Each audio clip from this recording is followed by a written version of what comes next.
Ferdinand berjongkok, dia bergegas mengambil sesuatu dari bawah kemudian berbalik dan mengacungkan pistol ke arah Max. "Aku sedang ingin membunuhmu," jawab Ferdinand, dia menatap ke arah Max dengan tajam. "Kau akan menyesal sudah berani menantangku," sahut Max dengan tatapan matanya yang tajam, tatapan seorang pembunuh berdarah dingin. Ferdinand menarik pelatuk dari pistol itu, bersiap menembak laki-laki sangar di depannya. "Kau akan mati," ucap Ferdinand. Max terlihat tak gentar sedikit pun. Tatapan matanya masih sama, tidak ada rasa takut sedikit pun. "Ucapkan selamat tinggal Max Gazanfar," ucap Ferdinand sambil tersenyum licik menatap ke arah Max.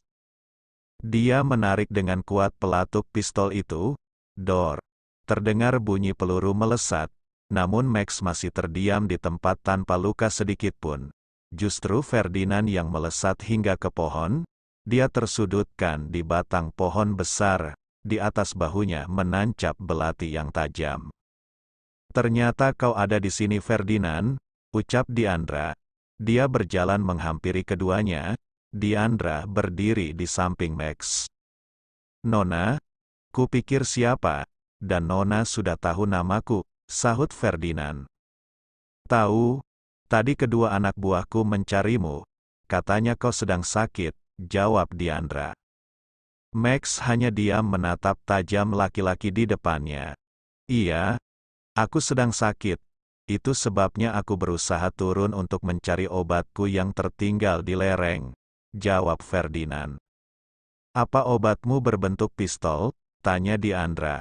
Ferdinand berjalan mendekati kedua orang yang berdiri tak jauh darinya. "Ini hanya pistol mainan.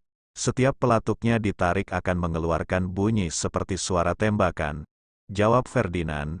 Dia menyodorkan pistol itu pada keduanya. Max mengambil pistol itu lalu menatapnya. Kemudian dia mengacungkan pistol itu ke arah Ferdinand. "Aku lebih suka pistol sungguhan untuk menghancurkan semua isi yang ada di dalam otakmu," ucap Max. Ferdinand mengangkat kedua tangannya. "Sungguh menakutkan. Aku hanya bercanda, Tuan, jangan mudah marah," sahut Ferdinand. "Aku bukan orang yang suka bercanda. Kalau aku ingin satu nyawa sekarang, tentu aku akan memilihmu," jawab Max. Ferdinand menelan salivanya. Max bukan orang sembarangan. Dia terlihat menakutkan. "Aku minta maaf. Seharusnya aku tidak mengajakmu bercanda," ucap Ferdinand. Max menurunkan pistolnya dan melemparkannya begitu saja. "Ferdinand, kembalilah ke padepokan. Kalau kau sudah membaik sebaiknya pergi," titah Diandra. "Aku masih belum sehat. Sepertinya aku harus kembali," jawab Ferdinand. Diandra hanya tersenyum tipis, sedangkan Max tampak tidak bersahabat dengan laki-laki itu. Beberapa saat kemudian acara syukuran pun dimulai. Diandra duduk bersama para wanita, sedangkan Max duduk bersama para laki-laki. Keduanya mengikuti proses syukuran itu dari pengajian, mendengarkan ceramah hingga makan bersama. Antara wanita dan laki-laki terhalang kain putih yang membatasi tempat mereka. Diandra dan Humaira begitu senang bisa makan bersama dengan warga padepokan. Khususnya Diandra, dia sangat menyukai kebersamaan seperti itu. Dia merasa memiliki sebuah keluarga.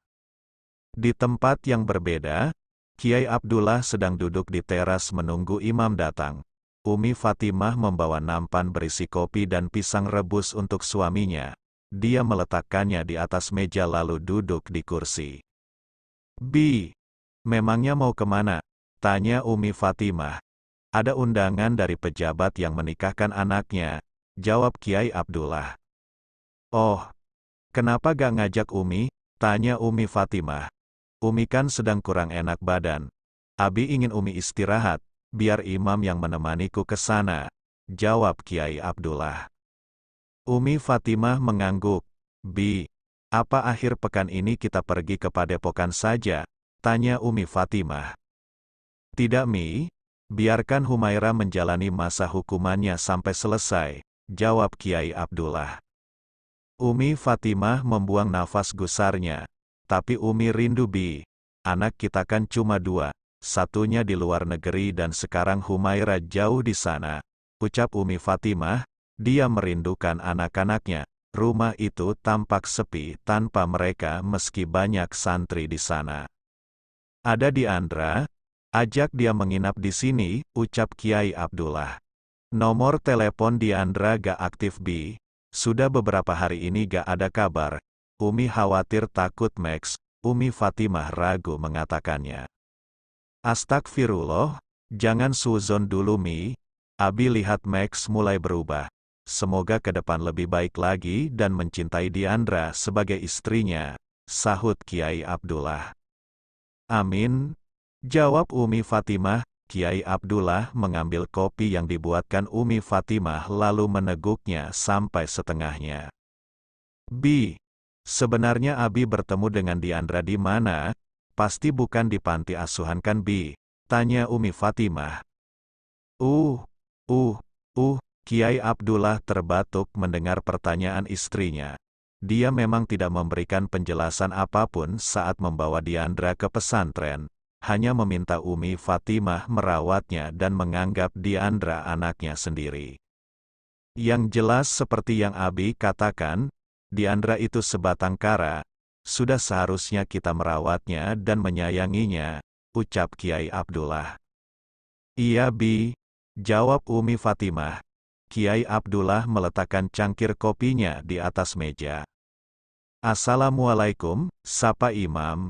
Waalaikumsalam, sahut Kiai Abdullah. Berangkat sekarang Kiai, tanya Imam. Kiai Abdullah mengangguk, dia berpamitan pada istrinya lalu meninggalkan tempat itu. Kiai Abdullah dan Imam pergi ke gedung pernikahan. Barulah memutuskan pulang sekaligus mampir di sebuah masjid untuk sholat asyar. Kiai, sepertinya belum azan, ucap Imam. Kalau begitu kau saja yang azan Imam, titah Kiai Abdullah yang duduk di teras.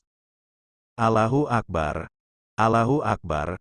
Terdengar suara azan dari dalam masjid.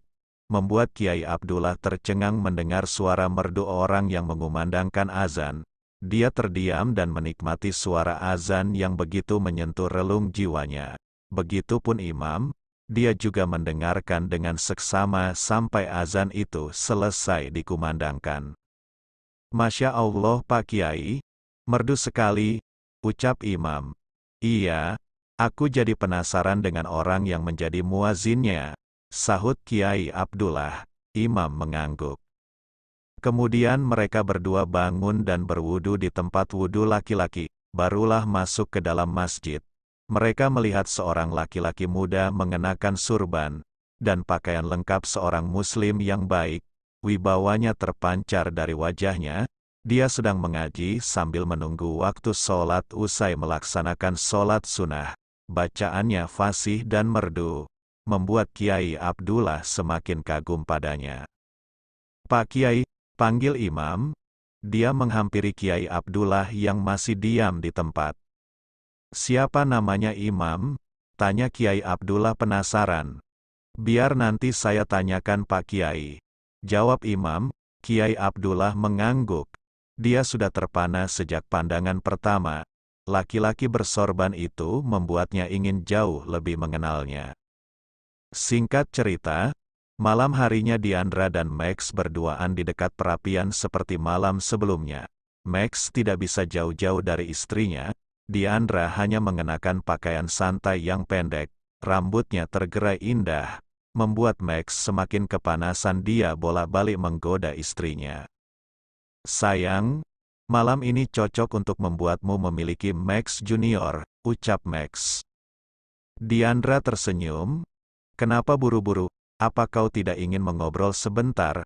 Tanya Diandra. Kau seperti itu? Bagaimana aku bisa jadi temanmu mengobrol? Sahut Max. Diandra mendekati Max dan duduk bersandar di dada bidangnya. Sayang, aku merasa pemuda tadi menginginkan sesuatu dari tempat ini, ucap Diandra.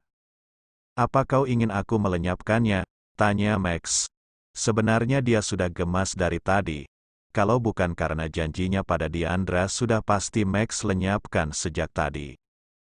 Tidak, jangan melakukan sesuatu yang akan membuat Allah murka.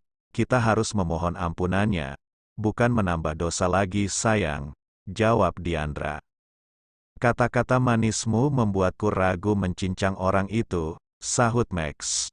Kita harus waspada, aku merasa Diandra memikirkan sesuatu. Aku akan suruh Dudu dan Dede mengawasinya, ucap Max.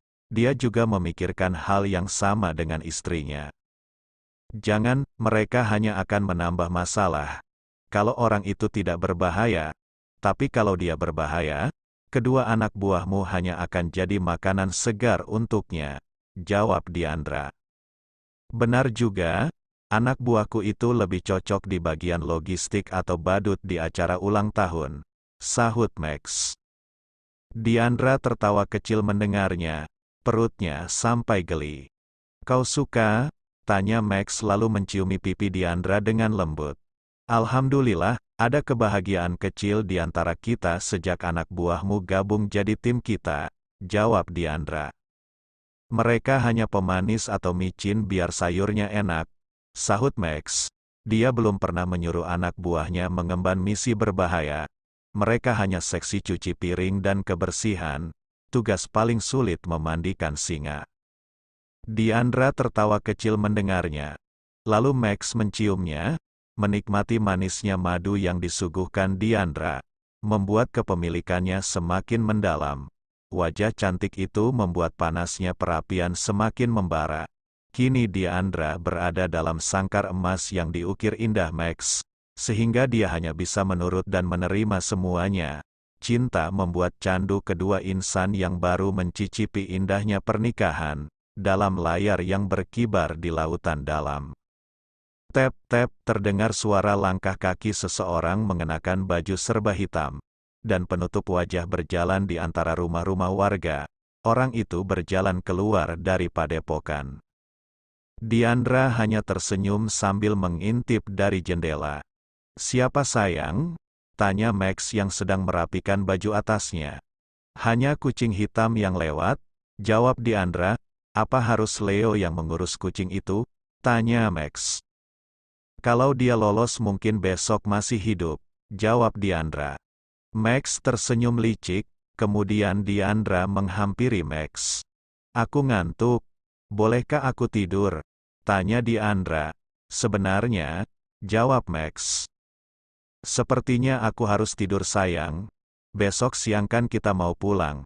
Butuh tenaga turun ke bawah, sahut Diandra lalu berbaring di atas ranjang dan membelakangi Max. Sayang, padahal Max mau bilang kalau dia ingin melanjutkan kepemimpinannya 5 periode. Selamat tidur sayang, ucap Diandra. Max mendengus, dia berbaring lalu memeluk Diandra dari belakang. Dia tersenyum bahagia. Hidupnya kini memiliki tujuan dan penuh warna. Bersambung, jangan lupa berikan komentar membangunnya ya. Maafkan juga jika masih banyak kekurangan dalam channel ini. Terima kasih semuanya. Love you sekebon. Semoga bisa menghibur teman-teman semua. Jangan lupa subscribe, like, dan bagikan.